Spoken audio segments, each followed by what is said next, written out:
Want to speak real Urdu from your first lesson? Sign up for your free lifetime account at urdupod101.com. When you decide to learn a language, it's exciting, but there are lots of different ways to approach your studies. What can you do to make sure you start things off in the best way for yourself? In this video, we'll cover 6 things for you to consider to get you started on the right foot. First, what is your reason for learning? Thinking about your why for studying a language can be so important.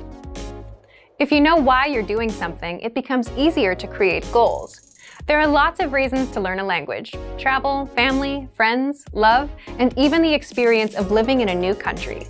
Clarifying your reason for learning helps you define your mission and gives you motivation right from the start. Some reasons for learning may be stronger than others. If you live in a country that speaks the language you need to learn, you're probably highly motivated to study because your progress will directly affect your daily life and relationships. If, however, your reason for learning is something like, I want to be able to watch TV shows in that language, your motivation might not be as high as the person in the first example, but that's okay. Everyone has a different, unique reason for wanting to learn a language. Take some time to understand what you want to get out of your studies. This is a helpful first step. Second, set the right goals. Once you've clarified your reason for learning, it's time to set your goals. Don't make goals like, I want to be fluent one day. This type of goal is problematic because there's no deadline for the goal, no clues about how you'll achieve your goal, and no way of knowing when you've reached fluency. Your goals need to be small, measurable, realistic, and have a deadline. Try making monthly goals instead of yearly goals. Saying, I want to be fluent one day isn't helpful. Instead, make a goal like, be able to speak for 1 minute by the end of the month. A goal like this gives you a target, a skill to develop, and a deadline. You have 1 month to practice your speaking skills enough to be able to talk for 1 minute. You can set a timer and track how long you're able to speak. This is also a realistic goal. Learning enough to speak for 1 minute in 1 month is reasonable. You can even think of how you might reward yourself for achieving the goal. Third, reward yourself for achieving your goals. You can determine your rewards when you determine your goals. Rewards are powerful motivators. You should be working consistently towards your goals, but there will undoubtedly be times when the work isn't fun and you need something to push you through. When you come home after a long day of work or school on a rainy day, maybe the last thing you want to do is open a book and start studying. It's so much easier to turn on Netflix or scroll social media, but if you have a reward, you can use it as a motivator. As mentioned before, it's important to remember why you're learning a language and what your goals are. For many people, thinking about the rewards they'll get along the way boosts their motivation. If you give yourself something to look forward to, it can help you get through the times you may not feel like putting in the work. Fourth, match your routine to the study medium. When you decide to learn a language, it's exciting, but there are lots of different ways to approach your studies. What can you do to make sure you start things off in the best way for yourself? In this video, we'll cover 6 things for you to consider to get you started on the right foot. First, what is your reason for learning? Thinking about your why for studying a language can be so important. If you know why you're doing something, it becomes easier to create goals. There are lots of reasons to learn a language: travel, family, friends, love, and even the experience of living in a new country. Clarifying your reason for learning helps you define your mission and gives you motivation right from the start. Some reasons for learning may be stronger than others. If you live in a country that speaks the language you need to learn, you're probably highly motivated to study because your progress will directly affect your daily life and relationships. If, however, your reason for learning is something like, I want to be able to watch TV shows in that language, your motivation might not be as high as the person in the first example, but that's okay. Everyone has a different, unique reason for wanting to learn a language. Take some time to understand what you want to get out of your studies. This is a helpful first step.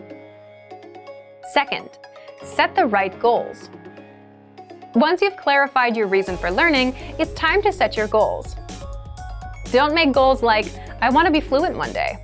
This type of goal is problematic because there's no deadline for the goal, no clues about how you'll achieve your goal, and no way of knowing when you've reached fluency. Your goals need to be small, measurable, realistic, and have a deadline. Try making monthly goals instead of yearly goals. Saying, "I want to be fluent one day," isn't helpful. Instead, make a goal like, be able to speak for 1 minute by the end of the month.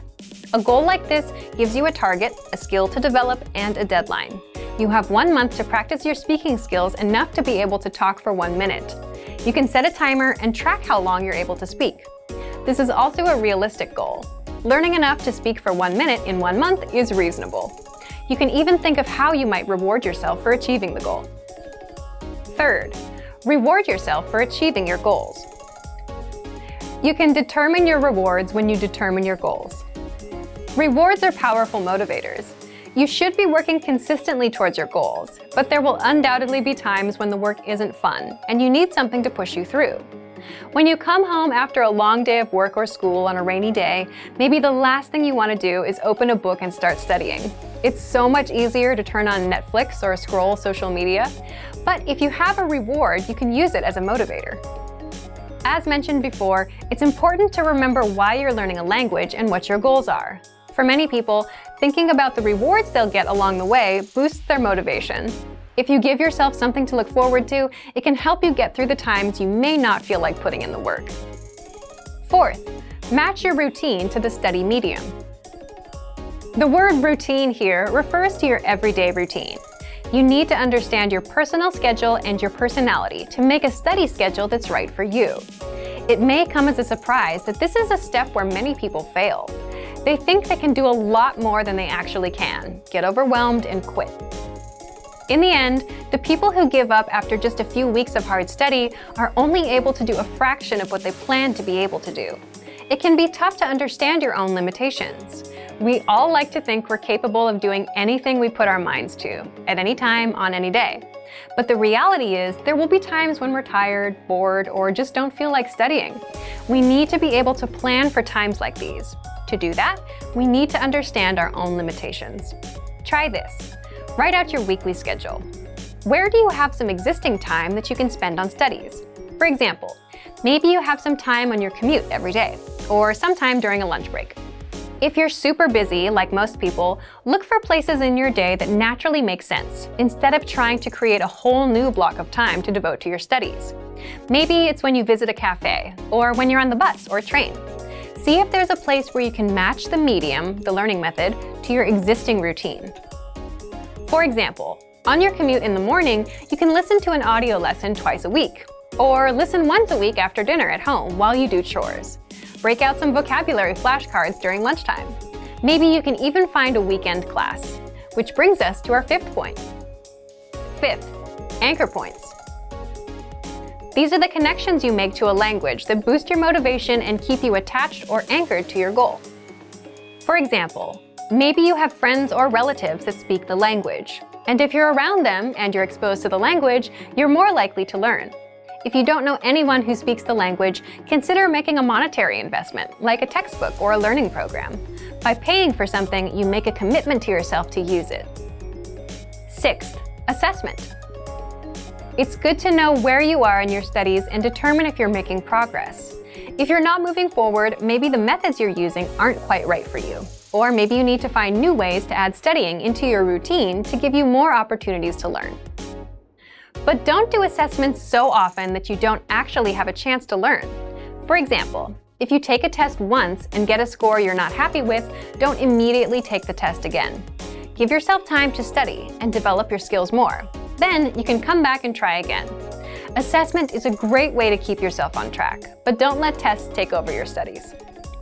In this video, we talked about 6 things to consider when you start learning a language. Figure out your reason for learning, set good goals, and choose rewards. Have anchor points, and make sure to match your routine with the medium of study. And finally, make sure you have the proper approach to assessment of your progress. And for more ways to get started learning on the right foot, check out our complete language learning program. Sign up for your free lifetime account by clicking on the link in the description. Get tons of resources to have you speaking in your target language. And if you enjoyed these tips, hit the like button, share the video with anyone who's trying to learn a new language, and subscribe to our channel. We release new videos every week. I'll see you next time. Bye!